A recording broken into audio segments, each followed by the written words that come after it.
কোজাগরীর সামনে বিয়ে হয়ে গেল টিটু আর কোকোর। সম্পূর্ণ জানতে ভিডিওটিতে একটি লাইক করে দেখতে থাকো।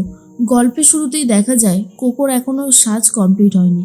এর মধ্যেই কোকোর মা বলতে থাকে, ওই দেখ, তোকে কখন থেকে বলেছিলাম সাজতে, তুই তো আর সাজলি না।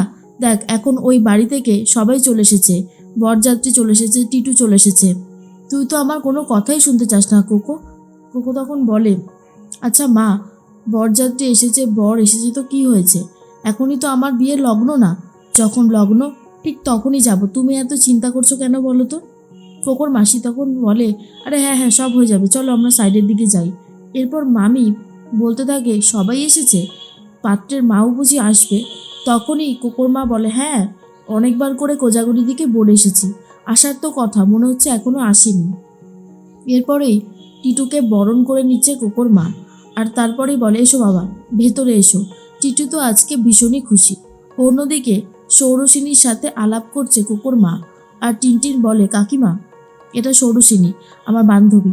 আর তখনই টিনটিন বলে, কী হলো সৌরসিনী, নমস্কার করো। তখনই সৌরসিনী নমস্কার করছে, কিন্তু প্রণাম করতে চায় না। আর তার মধ্যেই কোকোর মা বলে, না না ঠিক আছে, আজকালকার মেয়ে তো, আজকালকার মেয়েরা কি আর পায়ে হাত দিয়ে নমস্কার করে নাকি, তাই এসবের চল তো উঠেই গেছে। টিনটিন তোমরা খুব ভালো থাকো, আর এবারে কিন্তু কোকোকে বৌদি বলা প্র্যাকটিস করো। টিনটিন বলে, কোকোকে বৌদি, ওরে বাবারে, এটা হয়তো আমি জীবনেও পারবো না। অন্যদিকে উদ্যোলকের সাথে কথা বলতে থাকে কোকোর মামা, আর বলে, দেখুন উদ্যোলক বাবু, এই সম্বন্ধ নিয়ে আমাদের কোনো আপত্তি নেই, আর থাকার তো কথাও না, তাই না। তবে হ্যাঁ, একটা কথা কিন্তু বলতেই হচ্ছে আর কি, যে এই যে আপনার স্ত্রী কোজাগরী দেবী যে হোটেলটা করেছে, ওটা তো একদমই রাস্তার ওপরে, যেতে আসতে গেলে সবাই দেখতে পায়, ওইটার জন্যই আমাদের একটু মান সম্মানটা নষ্ট হচ্ছে আর কি, না হলে আর কিছুই না।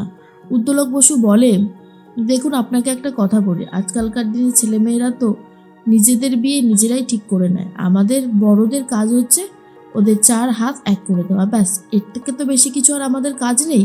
তাই আমরা বরং এসব ব্যাপারে মাথা না ঘামালেই পারি। এরপর কোকোর মামা আর কোনো কথা বলতে চায় না, কারণ কোকোর মামা বুঝতে পারে আর কিছু বেশি বলে লাভ নেই। এদিকে টিনটিন কথা বলতে থাকে ষোড়শিনীর সাথে, আর বলে, আচ্ছা ষোড়শিনী, পায়ে হাত দিয়ে নমস্কার করলে কি হতো। ষোড়শিনী বলে, দেখো টিনটিন, আমি এসব পারবো না করতে, আমাকে বলে কোনো লাভ নেই। এর মধ্যেই চলে এসেছে কোজাগরি আর তোতা। কোজাগরিকে দেখে কোকোর মা বলে, আরে কোজাগরি দি, এত লেট করলে কেন, আর তোতা, তুমি তো কোকোর একমাত্র ননদ, এত লেট করলে হয়। কোজাগরি বলে, আসলে আমার তো অনেকক্ষণ আগেই হয়ে গেছিল, তোতা একটু সাজতে সময় নিল, আর সব থেকে বড় কথা, ছেলের বিয়েতে তো আর মাকে আসতে নেই, তোমরা এত করে জোর করলে না আসে আর পারলাম না। কুকুর ওদিকে রেডি হয়ে গেছে তো। কুকুর মা বলে, হ্যাঁ হ্যাঁ প্রায় রেডি হয়ে গেছে, আর একটুখানি বাকি আছে আর কি।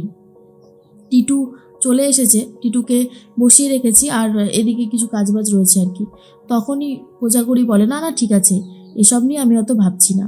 এরপর কোজাগরি সাইডে চলে যায় কথা বলতে উদ্যোলক বসুর সাথে। তখনই কোকো মা বলে, আমার না খুব চিন্তা হচ্ছে বৌদি, জানো তো, এই মহিলা যে বিয়ের পর কোকোকে কী রূপ দেখাবে কে জানে।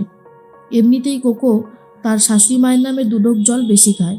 আর তখনই কোকোর মামি বলে, আরে তুমি এত চিন্তা করছো কেন, সুরেজি ছেলে তো ভালোই চাকরি করে, কোকোকে নিয়ে আলাদা হয়ে যাবে তাহলেই হয়। কোকোর মা বলে, কোকো আলাদা হয়ে যাবে টিটুকে নিয়ে তাহলেই হয়েছে, ও তো সবাইকে নিয়ে একসাথে মিলেমিশে থাকতে চায়। দেখো আমার সেটা নিয়ে কোনো আপত্তি নেই, আর আপত্তি থাকার কথাও না, আমি শুধু এটাই বলছি যে ওই হোটেলে যেন আবার না চলে যায় শাশুড়ি মাকে সাহায্য করতে, সেটাই বলার কারণ, আর কিছুই নেই। এরপরেই তোতা চলে গেছে কোকোর কাছে, আর কোকো তখন বলে, এই তো তোতা চলে এসেছো, আরে এত সময় লাগলো কেন আসতে। তখনই তোতা বলে, তুমি হয়তো অনেক কিছুই জানো না, তাই আমি তোমাকে কয়েকটা কথা বলতে চাই আজ এক্ষুনি। এরপর কোকো সবাইকে ঘর থেকে বার করে দেয়, আর বলে, বলো কি বলবে, আসমানকে নিয়ে বলবে তো। তখন তোতা খুব ভেঙে পড়ে, আর বলে, জানো কোকোদি, আসমান টাকার জন্য আমাকে রূপের কাছে বিক্রি করে দিয়েছে, আর রূপও বোকার মতন টাকাটা দিয়ে দিয়েছে। আমি কি কোনো পণ্য সামগ্রী বলো তো, কেন আমার সাথে এমনটা করা হলো।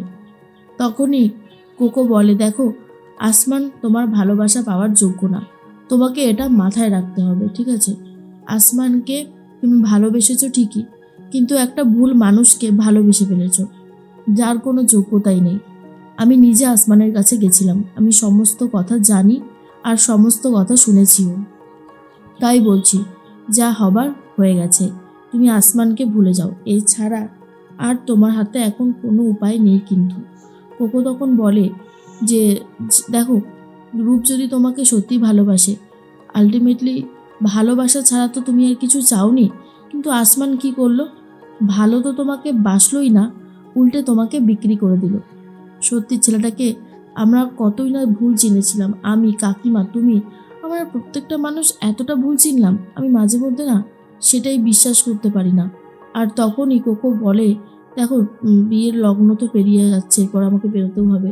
তো একটা কথাই বলবো, সবসময় ভালো থাকার চেষ্টা করো, আসমানকে ভুলে যাও। জানি ভুলে যাওয়াটা অনেক বেশি কঠিন।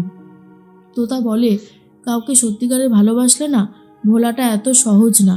তুমি বলছো ভুলে যেতে, আর আমি ভুলে যাব, সেটা কি করে হয়? এরপরে কোকোর ভাই এসে বলে, দিদি তোকে তো ডাকছে ওখানে, চল এবার আমরা তোকে নিয়ে যাব পিটিতে করে। কোকো তখন বলে, ভাই আমাকে 10টা মিনিট সময় দে, আমি এক্ষুনি আসছি। এরপর তোতার মন ভালো করতে থাকে আর বলে, দেখো তুমি এসব নিয়ে ভাববে না, আজকে আমাদের বিয়ে না?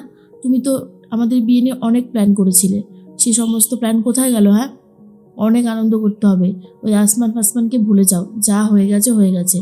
মনে রাখবে, বিয়ের পরে যদি এই ঝামেলাটা হতো তখন কিন্তু তুমি ফেঁসে যেতে। বিয়ের আগেই আসমান তোমাকে নিজের চেহারাটা দেখিয়ে দিয়ে অনেক বেশি সাহায্য তোমাকেই করেছে, এই কথাটা মনে রেখো।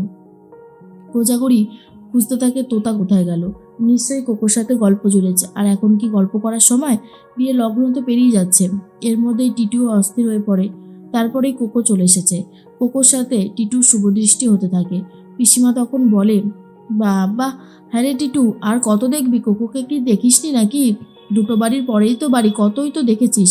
ঠাম্মি তখন বলে, আগের দেখা আর আজকে দেখা অনেক পার্থক্য আছে, তাই না দাদু ভাই? এই নিয়ে সবাই বেশ হাসি ঠাট্টা করতে থাকে, মজা চলছে, সাত পাকে ঘোরা হয়ে যাচ্ছে, আস্তে আস্তে সমস্ত নিয়মকানুনগুলো ঝটপট ঝটপট করে শেষ হয়ে যাচ্ছে। কোজাগরি ভাবে, এই তো আমার সেই টিটু, দেখতে দেখতে আজকে বিয়েও হয়ে গেল, আর কোকো আমাদের বাড়ির বউ হয়ে যাচ্ছে। সত্যি আমার যে কি ভালো লাগছে। কিন্তু পরক্ষণেই আবার আসমানের কাণ্ডর কথা মনে পড়ে যায়, আর কোজাগরির মনটাও অনেক বেশি খারাপ হয়ে যায়। উদ্যোলক বলে, কি হয়েছে, কি নিয়ে ভাবছো এত? তখন কোজাগরি বলে, না না, কি নিয়ে আর ভাববো, এইটাই ভাবছিলাম যে আমাদের সেই টিটু বড় হয়ে গেল আর বিয়েও হচ্ছে আজকে। এরপরেই কোকোকে সিঁদুর পরিয়ে দিচ্ছে টিটু, আর সিঁদুর পরিয়েই বিয়েটা সম্পন্ন হয়। কোকোর মা একটু ভেঙে পড়ে, কারণ যতই হোক মেয়েটা নিজের কাছে ছিল, এখন তো মেয়েটা হিসাব মতন পর হয়ে গেল। এরপরেই তখনই কোজাগরি বলে, যাক, তাহলে বিয়ের মতন একটা শুভ কাজ সম্পন্ন হলো, কি তাই তো? আর সবাই তখন বলে, হ্যাঁ, তাহলে টিটুর সাথে ফাইনালি কোকোর বিয়েটা হয়ে গেল।